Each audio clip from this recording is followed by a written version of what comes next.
Ka-journey, paminawa niha kay sakit ni gamay. Dili ka ma-heal kung ikaw ang hinungdan sa sakit sa uban. Kapila ka nakaingon, nasakitan ko, mao ni balos ko. Or worse, nasakitan ko, mao ako na lang ang muantos. Ka-journey, honest lang. Kapoy kayo na, di ba? Daghan ato naka-experience ani. Nasakitan ta unya ato ibuhos sa uban. Or nasakitan ta unya ato itolerate tanan. Kay di ta ganahan makapasakit. Pero sa tinuod lang, ikaw ray nagdugang sa imong saman. Walay nakaayo nimo maski kinsa. Jim Rohn said, "You cannot fix your life by breaking someone else. And you cannot save others by destroying yourself." Ka-journey, healing is not revenge. Healing is responsibility.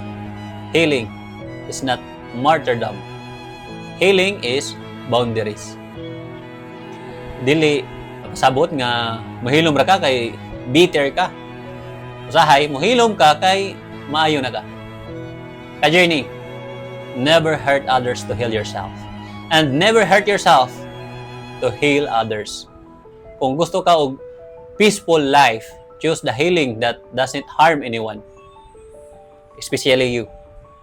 So, ka-journey, ask yourself today, unsay healing ang imong gipili?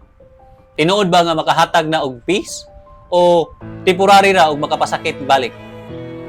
Comment, heal right, ka-journey. Kung ready na ka mo grow wisely. And share this kay basi na kay matabangan karon. Push yourself. Kay kung dili ka mo push sa imong kaugalingon, kinsa man di ay. Ug ayaw kalimot sa Philippians chapter 4 verse 13. I can do all things through Christ who gives me strength. See you, ka-journey.